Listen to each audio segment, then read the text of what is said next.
இது சர்குணம் சாரோட எழுத்து அண்ட் டைரக்ஷன்னால எங்களுக்கு வேலை ரொம்ப கம்மி. அவர் எல்லாத்தையும் பார்த்துக்கிட்டாரு. விஜய் சாரோட கோரிக்கையிலே அது இருக்குது. நம்ம இந்த கடந்த காலம் கசப்பாக இருந்தாலும் அவர் என்ன சொல்லியிருக்காரு அப்படின்னா, வெளிப்படையான அரசு போட்டித் தேர்வுகள் நடக்கும். 30 ஆண்டு காலத்தினுடைய விஷயங்களை சொல்கிறேன். அதை நேரடியாக சொல்ல முடியாத சூழல் இருந்தது. ஆனால் அந்த விஷயத்தை கன்வே பண்ணியிருக்கோம் தான் நான் சொல்கிறேன். குரூப் 1 தேர்வுகள் நடந்தால் முறைகேடுகளை இங்கே கொண்டு வந்திருக்கோம்.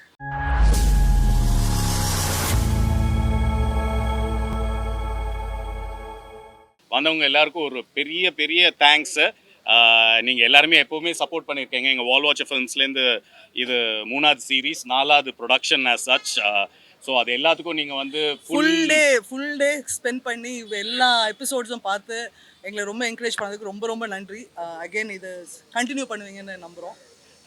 And introducing our writer, director, creator, our super star Sarkunam sir. இது சர்குணம் சாரோட எழுத்து அண்ட் டைரக்ஷன்னால எங்களுக்கு வேலை ரொம்ப கம்மி. அவர் எல்லாத்தையும் பார்த்துக்கிட்டாரு. நாங்கள் வந்து ஸ்லைட்டாக நடுவில் வந்துட்டு சார் சூப்பராக இருக்கு சார், சூப்பராக இருக்கு சார்னு சொல்லிட்டு போனால் போதும்னு இருந்தது. அண்ட் நீங்கள் பார்த்துருப்பீங்க. ஸோ திஸ் இஸ் இது என்ன சர்குணம் சாரோட டச்லேருந்து ரொம்ப தூரமாக இருக்கான்னு ஒரு பேச்சு வந்தது இல்லை. இப்போ பார்த்ததுக்கப்புறம் அது இல்லை, இது சர்குணம் சாரோட டச்சோட தான் வந்திருக்கேன்னு உங்களுக்கு தெரிஞ்சிருக்கும். So any questions please do ask. Before that sargunam sir ஒரு 2 வார்த்தை, then actors. ஊடக நண்பர்களுக்கும் வணக்கம். ரொம்ப நன்றி. நீங்கள்லாம் வந்து ஏன்னா ஒரு நாள் ஒரு இதுக்கு ஸ்பெண்ட் பண்ணுறதுங்கிறது ஒரு பெரிய விஷயம். அது மாதிரி நீங்கள் ஒரு முழு நாளும் ஸ்பெண்ட் பண்ணி இதை நீங்கள் பார்த்து எங்களுக்கு நீங்கள் சொன்ன பதிலெலாம் பெரிய சந்தோஷத்தை ஏற்படுத்தியிருக்கு. அதுக்காக நான் பெரிய நன்றி தெரிவிச்சுக்கிறேன். அதே மாதிரி Wallwatcher team and Pushkar sir and Gayathri madam and Wallwatcher team, Amazon Prime மாதிரியான ஒரு பெரிய ஊடகம், இதெல்லாம் தான் இதை சிறப்பாக எடுத்துகிட்டு வரதுக்கான காரணம். இது அதே மாதிரி என்னுடைய technician team, artist Tujara madam, Aditi madam உட்பட அனைத்து ஆர்டிஸ்ட்டுகளும் இதுக்கான ஒரு நல்லா வந்ததுக்கான காரணமாக நான் நினைக்கிறேன். இந்த நேரத்தில் அவங்க எல்லாருக்குமே நான் தேங்க்ஸ் பண்ணிக்கிறேன். நல்ல கேள்வி. என்னென்னா, கடந்த ஒரு 25லேருந்து 30 ஆண்டு காலமாக, கடைசி 30 ஆண்டுகள்னு வச்சுக்கலாம் குறைஞ்சபட்சம், மாறி மாறி குரூப் 1 தேர்வுகளில் ஸ்கேம் நடந்ததை மீடியா நிறைய நீங்கள் எக்ஸ்போஸ் பண்ணியிருக்கீங்க. உங்கள் மூலமாக எல்லாருக்கும் தெரியும். அந்த 30 வருஷம் மாறி மாறி மாறி நடந்த அந்த ஸ்கேமை ஒரு பொருளாதாரமாக இருக்கிற ஒரு ப்ரொடக்ஷன் நேரடியாக அந்த பேரை சொல்ல முடியாத சூழல் இருக்குது. ஆனால் அதுக்காண்டி தான் சில மாற்றங்கள், அதாவது ஊர் பேர், அதில் ஈடுபட்டவங்க பேர், அது எந்த ஆட்சி, எந்த வருடம், இதை வந்து குறிப்பிட முடியாத சூழல் இருந்தது. ஆனால் உண்மையை சொல்லணும்னா இந்த 30 ஆண்டு காலமும் இன்னார்ல மாறி மாறி நடந்தது என்பது எல்லா ஊடக நண்பர்களுக்கும் தெரியும். அதனால் கொஞ்சம் அதை இலைமறைக்காயாக வச்சுக்கிட்டு அந்த சப்ஜெக்டை சொல்லணும்னு நினச்சோம். அது அதே மாதிரி வந்திருக்குங்கிறது சந்தோஷம். ஏங்க ஏங்க ஏங்க ஏங்க நம்ம எக்ஸாம் பற்றியே பேசலாம். இல்லை ஒன்றும் இல்லை. இப்போ நீங்கள் சொன்னது தான். அதாவது குரூப் 1 தேர்வுகளில் இப்போ புதுசாக ஆட்சி அமைச்சிருக்கிற முதலமைச்சர் விஜய் சார் வந்து என்ன சொல்லியிருக்காரு அப்படின்னா, வெளிப்படையான டிஎன்பிசிக்குன்னு, அதாவது விஜய் சாரோட கோரிக்கையிலே அது இருக்குது. நம்ம இந்த கடந்த காலம் கசப்பாக இருந்தாலும் அவர் என்ன சொல்லியிருக்காரு அப்படின்னா, வெளிப்படையான அரசு போட்டித் தேர்வுகள் நடக்கும் அப்படின்னு கோரிக்கையிலே அது இருக்குது. அப்படின்னா கடந்த காலங்களில் நடந்தது இந்த தடவை நடக்காது என்கிறது ஒரு பெரிய சந்தோஷமாகவும் அது அமையும்னு நம்புகிறோம். அதுக்கு தான் இப்போது நேரடியாக நான் சொன்னேன், 30 வருடங்களாக நடந்திருக்கு. ஒரு பெரிய பொருளாதாரம் போட்டு பண்ணுற ஒரு கம்பெனி, அவங்களுக்கு வர்ற கேஸு, அவங்க சந்திக்க வேண்டிய விஷயங்கள் அப்படின்னு ஒரு பொருளாதாரத்தை பண்ணுற ஒரு தயாரிப்பு நிறுவனம் அதை சந்திக்கிறதுக்கு விரும்பாது. அப்படி ஒரு சூழல் இருக்கும்போது அதை நம்ம அதுக்காக கையில் எடுக்காமல் விட்டுற முடியாது. அதனால் இங்கே நடந்த ஸ்கேம் உங்கள் எல்லாருக்கும் தெரியும். அது கடந்த 30 ஆண்டுகள் தான் சொல்கிறேன். இந்த ஆட்சின்னு சொல்லலை, எல்லா ஆட்சிகள்லையுமே கடந்த 30 ஆண்டுகளில் 2001 கேஸ் இன்னவரை நடந்துகிட்டு இருக்குது, 2009 கேஸ் இன்னவரை நடந்துகிட்டு இருக்குது, 2012 கேஸ் இன்னவரை நடந்துகிட்டு இருக்குது. நீங்கள் பார்த்த அந்த யானை ஸ்கேம் 2009 நடந்தது. உதகமலையில் மாற்றி வச்சு, அதாவது பேர் தான் மாற்றிருக்கேன். அந்த யானை ஸ்கேம் நடந்தது, இன்ன வரையும் கேஸ் நடந்துகிட்டு இருக்கு. யானை நான் உள்ளே வச்சுருக்கேன். அது 2009.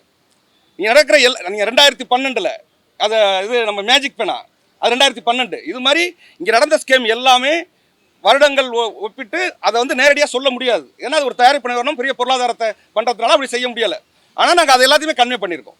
இல்லை அவங்க ஆமாம், அவங்களோட எல்லா படமுமே பார்த்தீங்கன்னாக்கா இப்போ நீங்கள் சர்பட்டாவும் பெரிய கலெக்ஷன் வந்தது. அதில் அவங்க அது மாதிரி அவங்க காமனாக இப்போ திரையிலையுமே சொல்கிறேன், நான் வந்து அவங்க ஓடிடியில் மட்டும் இல்லை 2லையுமே சக்ஸஸ் பண்ணுவாங்க. அவங்க என்னென்னா அவங்கள்ட்ட ஒரு பெரிய ப்ளஸ் என்னென்னா இன்னராக உள்வாங்கி அதை பக்காவாக ப்ரெசென்ட் பண்ணுவாங்க. அதில் வந்து அவங்கள அடிச்சிக்க முடியாது. அதே மாதிரி தான் இது மேடம். அது மாதிரி தான் இங்கே இருக்கிற எல்லா ஆர்டிஸ்ட்டுமே அந்த மாதிரி பண்ணதான் அதுக்கான ஒரு பெரிய சப்போர்ட்டிவாக இருந்தது. இல்லை இப்போ எப்படின்னு கேட்டிங்கன்னா, இது வந்து நம்ம ஒரு ஸ்கேமை சொல்லும்போது அதை அப்படியே பண்ணோம்னா அது ராவாக இருந்துடும். அதுக்காண்டி அதுக்கு ஒரு கதை பண்ண வேண்டியிருக்கு. அந்த கதை வழியாக அதை ஒரு திரைக்கதை பண்ணி அதை எடுத்துகிட்டு போகும்போது அது ஒரு த்ரில் மூடில் எடுத்துகிட்டு போகும்போது தான் அதை கொண்டு போய் சேர்க்க முடியும்.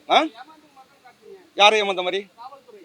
காவல்துறை ஏமாந்த மாதிரின்னு இல்லை. அதாவது காவல்துறை, அதாவது ஒரு சட்ட ஒழுங்கு எங்கே சரியாக இருக்கோ அங்கே அந்த அந்த எந்த ஸ்கேமும் நடக்காது. அப்படி சட்ட ஒழுங்கு சரியில்லாத போது இந்த சங்கடங்கள்லாம் நடக்குதுன்னு தானே சொல்கிறோம். அதான் சொன்னேன். 2001 நடந்த கேஸ் நான் உங்களுக்கு சொன்னல, அந்த ஸ்கேமு அது வந்து பேர் சொல்லக்கூடாதுங்கிறதுக்காக நான் உங்களுக்கு மறைச்சி சொல்கிறேன். அது டீசெண்டாக உங்கள்கிட்ட சொன்னேன். 2001 நடந்தது, இன்னும் கேஸ் நடந்துகிட்டு இருக்கு. நீங்கள் எடுத்து பாருங்கள், உங்களுக்கு வரும். இப்போயும் நெட்டில் போட்டு பாருங்கள். 2001 கேஸு ஃபுல்ஃபில் ஆயிடுச்சா, 2009 ஆயிடுச்சா, 2012 ஆயிடுச்சா, 2017, 19, 22 வரை இருக்குது. நான் சொல்கிறது 30 ஆண்டு காலத்தினுடைய விஷயங்களை சொல்கிறேன். அதை நேரடியாக சொல்ல முடியாத சூழல் இருந்தது. ஆனால் அந்த விஷயத்தை கன்வே பண்ணியிருக்கோம் தான் நான் சொல்கிறேன். அது மட்டும் இல்லை, அது மட்டும் நம்ம ஒரு பாயிண்ட் மட்டும் சொல்ல, நம்ம கோச்சிங் சென்டர்களை சொல்கிறோம், அதுக்குள்ளே இருக்கிற அதிகாரிகளை சொல்கிறோம், காவல்துறையை சொல்கிறோம், அரசை சொல்கிறோம். நேரடியாக சொல்ல முடியலே தவிர நீங்கள் கேட்குறதுக்கான எல்லா விஷயத்தையும் ஒரு திரைக்கதைகளில் அதை இன்ட்ரெஸ்டிங்காக எடுத்துகிட்டு போகிற லெவலில் நம்ம பண்ணியிருக்கோம். நீங்கள் அவர் கேட்டார் மத்திய அரசு நார்த்தில் அதிகமாக இருக்குன்னு. நாங்கள் சீசன் 2க்கே ஒரு லீடு விட்டுருக்கோம். அதில் யார் அந்த ஆளுங்கிறது உங்களுக்கு ஒரு அது சீசன் 2க்கான ஒரு லீடு இருக்குது. யார் அந்த கடைசி குரல், யார் அந்த இந்த இருக்கிற அந்த குமரேசனையும் அந்த குமரேசனுக்கே இன்ஸ்ட்ரக்ஷன் கொடுக்குற அந்த கேரக்டர் தான். அது வியாபமாக இருக்கலாம். நீங்கள் என்ன வேணாலும் அதை யூகம் பண்ணிக்கோங்க. இன்றைக்கி வியாபத்தோட முறைகேடு வந்து இன்றைக்கி இந்திய அளவில் வெறும் மர்டர், செத்துனா செத்துடணும். இன்றைக்கி எத்தனை பேர் செத்துருக்காங்கன்னு உங்களுக்கு தெரியும். வியாபத்தோட நெட்வொர்க் எவ்வளோ பெரிய நெட்வொர்க் இன்றைக்கி நார்த்தில் தான் நடக்குது. அது அதுக்கான லீடாக கூட நீங்கள் வச்சுங்க. ஏன்னா நம்ம சீசன் 2ஓட லீடை எல்லாத்தையும் சொல்லிட முடியாது. அது அங்கே கூட இருக்கலாம். ஏன்னா நீங்கள் செத்துருங்கிறதெல்லாம் நீங்கள் வியாபத்துலேருந்து தான். நான் இங்கே தமிழக அரசை மட்டும் சொல்லலை. இது செத்துருங்கிறது நார்த்தில் நடந்தது தான். அப்போ ஏன் நார்த்தா இருக்கக்கூடாது? அதாவது என்ன இப்போ 2 நடிக்கிறாங்கல்ல, அதுதான் மெயின் காரணம். அதில் என்னென்ன கேட்டீங்கன்னா, இப்போ வசுந்தரா மேடம்லாம் ஒரு சின்ன கேரக்டர் ஒத்துக்கிட்டு பண்ணாங்க. அவங்களாம் தேங்க்ஸ் பண்ணுவோம். என்ன காரணம் அப்படின்னாக்கா அந்த கேரக்டர் வேல்யூவாக இருக்குது, நான் பண்ணுறேன்னு சொல்லிட்டு பண்ணாங்க. அதே மாதிரி இப்போ அதிதி மேடமே வந்து பார்த்தீங்கன்னாக்கா அந்த கேரக்டரில் வந்து சீன்ஸஸாக கம்மியாக இருக்கலாம், ஆனால் ஸ்கோரபுளாக கரெக்டாக இருக்கும். கதையை ஒட்டுமொத்தமாக துஜாரா மேடம் எடுத்துகிட்டு போகிறாங்க. இது மாதிரி எல்லா அப்பா சாருடைய கேரக்டர், இந்த மாதிரி எல்லா கேரக்டர்ஸுமே அது கரெக்டாக அமைஞ்சிருக்கு. இல்லை, நம்ம அது ஊடகத்தினுடைய வளர்ச்சின்னு தான் நம்ம சொல்லணும். ஒரு டெக்னாலஜி பெருசாக வளரும் போது நம்ம அதோட தான் சேர்ந்து பயணிக்கணுமே தவிர நம்ம அதை மீண்டும் அதை பார்க்கக்கூடாதுன்னு நம்ம சொல்ல முடியாது. ஏன்னா அது ஊடகத்தினுடைய பெரிய வளர்ச்சி. இப்போ அங்கே என்ன ஒரு பெரிய ப்ளஸ்னா, நான் நினச்சப்ப பாஸ் பண்ணிப்பேன், நான் ஒரு எபிசோடு மட்டும் இன்றைக்கி பார்ப்பேன், நான் நைட்டு ஒரு ஷோ பார்ப்பேன், மறுநாள் ஒரு எபிசோடு பார்ப்பேன். இப்படி மக்களுக்கான கம்ஃபர்டபுளை நம்மளால் மாற்றவே முடியாது. அதுதான் டெக்னாலஜியோட வளர்ச்சி. அதை விட நம்ம சேர்ந்து பயணிக்கிறத தவிர வேறு வழி இல்லை. ஆனால் இப்போ நம்ம பண்ணியிருக்கிறது என்னென்னா, நம்முடைய நடுத்தர மக்களுடைய பெரிய வழியாக இருக்கிற ஒரு குரூப் 1 தேர்வுகளில் கடந்த 30 ஆண்டுகள் நடந்த ஒரு விஷயத்தை நம்ம அதை அப்படியே வெளிக்கொண்டுறதுக்கான முயற்சியை செஞ்சோம். அதை பண்ணியிருக்கோம். ஒரு நல்ல விஷயத்த நம்ம செஞ்சுருக்கோம். ஒரு பொருளாதாரமாக என்னென்ன சீரியஸ் பண்ணணுங்கிறது அது அமேசான்ட்ட தான் அந்த கேள்வி கேட்கணும். நான் எடுத்த சீரியஸை பொறுத்தளவில் அது இங்கே இல்லைன்னு நினைக்கிறேன். அது நம்ம எடுத்தது வந்து ஒரு நல்ல ஒரு குரூப் 1 தேர்வுகள் நடந்த முறைகேடுகளை இங்கே கொண்டு வந்திருக்கோம். இப்போ நம்ம எப்பயுமே நீங்கள் நல்லா கவனிச்சிங்கன்னா, நீங்கள் எவ்வளோ பெரிய கதையை சொன்னாலும் யாரோ ஒருத்தர் மூலமாக தான் அந்த கதையை சொல்லி ஆகணும். ஏன்னா நீங்கள் அப்படி தான் கதை பண்ண முடியும். என்னென்னா அதுக்குள்ளே ஒரு கேரக்டர் வச்சு அந்த கேரக்டருக்கு ஒரு எய்ம் ஆஃப் த ஸ்கிரிப்ட் வச்சு அப்படி தான் ஒரு கதையை நம்ம டெல்லிங் பண்ணி ஒரு ஸ்க்ரீன் ப்ளே பண்ண முடியும். அப்படி பண்ணலைன்னா ஃபாலோ பண்ண முடியாது. இப்போ நம்ம துஜாராவா ஜான்சி கேரக்டர் ஃபாலோ பண்ணால் தான் எல்லாம் வரும். ஜான்சி மூலமாக தான் இந்த உலகத்தை நம்ம காட்ட முடியும், இந்த ஸ்கேமை காட்ட முடியும். அப்படி இந்த உலகத்தை இந்த ஸ்கேமை காட்டுறதுனா அது ஜான்சிங்கிற கதாபாத்திரத்தின் மூலமாக தான் அதை விளக்க வேண்டியிருக்கே தவிர அதெல்லாம் ஆடியன்ஸ் ஃபாலோ பண்ண முடியாது. நான் யாரை ஃபாலோ பண்ணுறதுன்னு கேட்பான். அதெல்லாம் தனித்தனியான பிளாக்காக மாறிடும். எப்பயுமே நான் சொல்கிறது எக்ஸாம்பிளுக்கு இல்லை, எந்த கதைகளாக இருந்தாலும் அந்த கேரக்டர் மேலே ட்ராவல் பண்ணி தான் அந்த உலகத்தை நம்ம வந்து பார்வையாளருக்கு கடத்த வேண்டியிருக்கு. அண்ட் அப்படி பண்ணுறதுல தான் வந்து அந்த இமோஷன் வரும். ஒரு கேரக்டரோட ஸ்ட்ரகிளை நம்ம காமிக்கும் போது தான் அது வந்து நம்ம ஃபீல் பண்ணுவோம். இல்லைன்னா சும்மா மேலே தான் ஏறும், இங்கே ஏறாது. அது ஒரு கேரக்டரை வச்சு அழகாக எழுதுனதுனால தான் வந்து இவ்வளோ அற்புதமாகவும் வந்திருக்கு. பாட்டு Pushkar sir, Amazon, Gayathri madam அவங்க தான் முடிவு பண்ணுவாங்க. இல்ல நீங்க எழுதி முடிச்ச உடனே கண்டிப்பா கொஞ்சம் அட்வைஸ் பண்ணுங்க. ஆனா நீங்க ஏற்கனவே புஷ்கர் சார், காயத்ரி மேடம் கிட்ட கூப்பிட்டு 2க்கு ரெடி ஆகிக்கோங்க, எழுத ஆரம்பிங்க அப்படின்னு ஏற்கனவே சொன்னாங்க. எழுதிட்டீங்களான்னு கேட்டாங்க. மேம் கண்டென்ட் ஓரளவு பண்ணியிருக்கேன், நான் ஃபுல்லாக பண்ணிட்டு சொல்கிறேன்னு சொல்லியிருக்கேன். சொல்லுங்க. இதோட இந்த லாஸ்ட் கேள்வியோட